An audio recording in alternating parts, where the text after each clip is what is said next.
Téléspectateurs de Bloc 221 TV, bonjour, c'est l'heure de la revue d'actualité. Le ministère des Infrastructures et des Transports terrestres et aériens est revenu dans un communiqué sur le tragique accident de la route qui s'est produit sur la RN3 à hauteur du village de Ndiambafal dans la commune de Ndangalma du département de Bambey. Le lundi aux environs de 5h30 du matin, une violente collision est survenue entre un camion transportant des granulats et un bus de transport en commun. D'après les premières constatations, le bus qui transportait des passagers et des bonbonnes de gaz a effectué un dépassement dangereux à vive allure. Le bilan humain est lourd, 16 personnes décédées et 36 blessées, parmi lesquelles 24 sont dans un état grave. Le ministre et une équipe composée du directeur général des transports terrestres, du directeur général de l'ANASER et des services régionaux se sont rendus sur les lieux de l'accident ainsi qu'au district sanitaire de Khombol et à l'hôpital régional de Thiès afin d'apporter leur soutien aux blessés. Au nom du président de la République Bassirou Diomaye Faye et du chef du gouvernement, le ministre a exprimé ses sincères condoléances aux familles et aux proches des morts. Il adresse également ses vœux de prompt rétablissement aux blessés. Après les 5 corps repêchés ce mardi matin à la suite du chavirement d'une pirogue de migrants dimanche dernier au large de Mbour, 10 autres corps viennent d'être retrouvés par les actions combinées de la Marine nationale et la direction de la surveillance de la pêche sur la petite côte. En attendant, les recherches se poursuivent. Le premier ministre Ousmane Sonko a rendu visite ce lundi la nuit au khalife général des Mourides à Touba. Le leader de PASTEF, accompagné d'une délégation très restreinte, a été reçu à huis clos par le patriarche de Darou Minam. Les deux hommes ont eu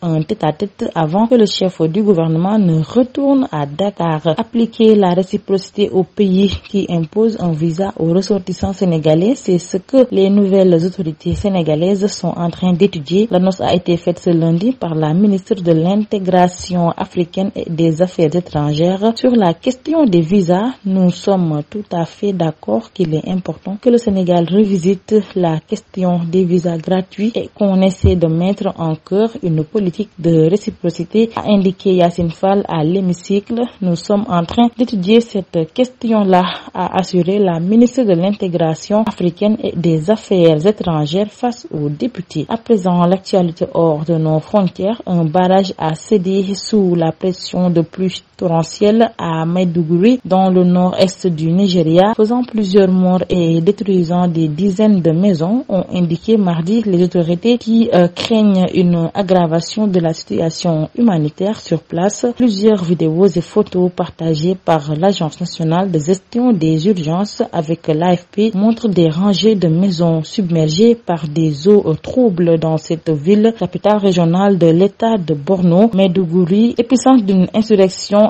djihadiste qui dure depuis plus de 14 ans, est touchée par l'une des pires inondations qu'elle ait connues depuis 30 ans, a indiqué l'Agence des Nations Unies pour les réfugiés au Nigeria sur le réseau social X. Le bilan des victimes du typhon Yagi qui a frappé le nord du Vietnam est passé à 127 morts, a annoncé mardi la presse officielle, qui a également fait état de 54 disparus. L'agence vietnamienne d'information a cité des responsables de l'agriculture pour déterminer ce bilan. Près de 210 000 hectares de culture ont été détruits et 734 000 bovins et volailles ont été décimés, indique la même source. Le Nicaragua a déchu ce mardi 10 septembre 2024 de la nationalité 135 prisonniers politiques accusés de porter atteinte à la souveraineté nationale et transférés au Guatemala la semaine dernière à la suite d'une médiation des États-Unis. Cette mesure, qui prévoit aussi la confiscation de leurs biens, a été annoncée dans un communiqué du pouvoir judiciaire accusé d'être au service du gouvernement du président Daniel Ortega et de son épouse et vice-présidente Rosario Murillo, qui ont intensifié la répression contre leurs détracteurs depuis les manifestations de 2018 qui, selon l'ONU, ont fait plus de 300 morts. En sport, l'équipe nationale des U20 de basket du Sénégal a enchaîné une deuxième victoire dans l'afro-basket de ladite catégorie organisée en Afrique du Sud. Pour leur troisième match match de groupe, les Lionceaux ont surclassé le Cameroun 112-56. Pourtant, les jeunes Sénégalais avaient mal démarré le match, perdant le premier quart-temps 17-13, mais les protégés de Parfait Adjivon ont renversé la situation en remportant le deuxième quart-temps. Dans les deux derniers quart-temps, le Sénégal a accentué sa domination grâce aux performances d'El Hadji Doudou Diaham avec 15 points au compteur après avoir remporté le troisième acte 44-38. Le Sénégal a terminé très fort en s'imposant largement 72-56, se qualifiant ainsi pour les quarts de finale. C'est tout pour aujourd'hui. Nous vous donnons rendez-vous très prochainement, mais d'ici là, restez avec nos programmes.